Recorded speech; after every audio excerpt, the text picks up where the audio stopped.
Prospect Bluff is a low bluff on the Apalachicola River. It's 20 miles, almost exactly to the point, upstream from Apalachicola, Florida. It is a unique landform. It is the lowest bluff on the Apalachicola River that doesn't flood during the annual floods of the river. It's also the lowest bluff downriver that you can reach by land during the annual floods of the river.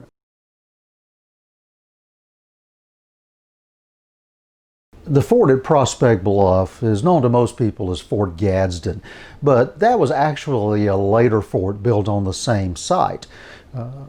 Other people know it as the Negro Fort, but it was never called that by the people who lived there. That was a term that was created by the United States government so that there was no mistake about who was living there at the time they destroyed the fort.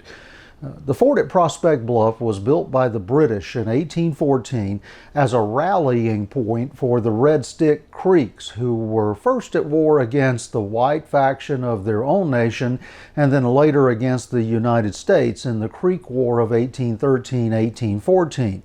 By the time they arrived on the scene on the Apalachicola River, the Red Sticks had been defeated at the Battle of Horseshoe Bend and were really fleeing in disarray into Spanish Florida and were in great need not just of military supplies but in need of foods and medicines and other basic humanitarian needs just to survive.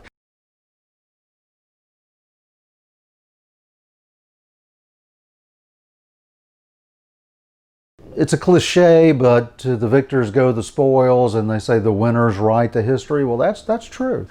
And the people who lived at this fort never really had a chance to write its history, whether that be the Red Stick Creeks who lived there during the War of 1812 and later, or whether it be the Maroons, and Maroons is a term for, escaped slaves.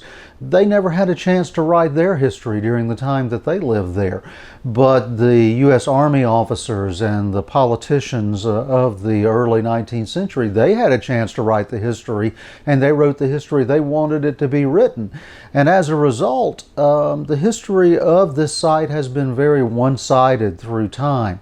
And I think that because of that, early accounts that told a very different story about this place, Prospect Bluff, have been forgotten. And what I tried to do was to go back into the early historical records and find records that told not just the U.S. side of things that have always been told, but told the Native American side of things, that told the Maroon or the African American, the black side of things, that have been told to some degree in recent decades, but not, I think, to the degree that I was able to find and tell. And as a result, we've been able to put together a much broader picture of the story of this fort. And I think the story that we have put together is going to shock some people when they read this book.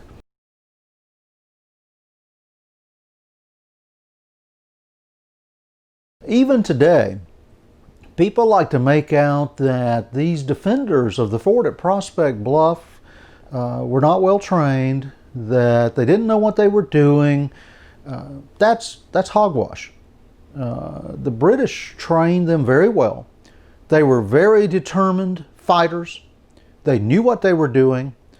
They were good soldiers. They were trained by some of the top Marines in the world at that time. And anyone who underestimates their capability is not giving them their due credit, and that's wrong. And to some degree, you have to think that has to do with the color of their skin, not their capability. And historians are guilty of it. People who write on Wikipedia are guilty of it, and that's wrong. What happened there, which you will learn from the book, was not a well-placed cannon shot from an American gunboat as it's described. It was a fluke. It was something that when the U.S. military tried to duplicate that shot, 2 years later, they couldn't do it. They tried repeatedly with one of the top artillerymen in the U.S. military to duplicate that shot over and over and over again, and they couldn't do it. They actually held off the U.S. Army not 10 minutes in what some writers have described as the shortest battle in history, leading to the deadliest cannon shot in history. They held off the U.S. military 7 days. That's a significant accomplishment for an outnumbered group of fighters who were assisted by women and children in doing their jobs.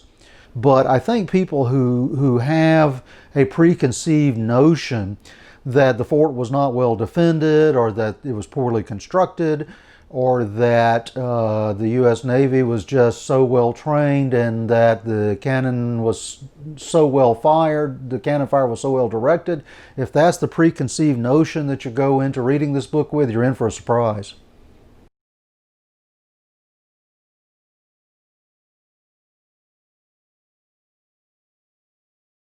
Yeah, some of my ancestors were there at Prospect Bluff as part of the Red Stick Creek contingent that was there in 1814 to 1815. And the Creeks are like a lot of Native American nations. There are a lot of facets to it. There are some of the Creeks who are Seminoles today. There are some who are part of the Muskogee Creek Nation of Oklahoma. There are some who are part of the Porch Band of Creek Indians. And then there are some who are assimilated in the East. There are a lot of... that's what happens when a culture is decimated and is destroyed and is left in bits and pieces after being driven from their homeland and sent away on a trail of tears and left, to pick up the pieces. And I had ancestors who were at Prospect Bluff, yes. There are other people who are the same way. In Cuba today, there are people whose ancestors were at Prospect Bluff until the day of the explosion on July 27th, 1816, who were captured by the U.S. Army and returned to slavery, who wound up in Cuba only to be freed decades later. And their descendants still live in Cuba today. There are others who made their way south after the explosion all the way to the very southern tip of Florida and somehow made their way, to the Bahamas, who live on Andros Island in the Bahamas. There are people all over the world who have connections to this little low bluff on the Apalachicola River. There are others, and I don't want to lose sight of this fact, there are others who I have met who had ancestors who were in the U.S. forces who went there and served. And all of us together share this common history. And I do think it's an interesting thing that 200 years later, we can all sit together and talk about this connection that our ancestors have. None of us are responsible for what our ancestors did. And so whether our ancestors were in the U.S. Army or whether they were Maroon fighter, who fought for survival there, or they were, a Red Stick Creek who went there trying to survive, or whether they were a Seminole warrior, or whether they were a Creek warrior who went and fought on the side of the United States. Like, I met one modern Muskogee Creek chief whose ancestor was one of the McIntosh warriors who went there to help destroy the fort. We all have this place in common, and it gives us something common that we can discuss and talk about, and maybe a way for us all to come together and talk about our heritage and our history and our culture, and a place that we can all work together to help preserve.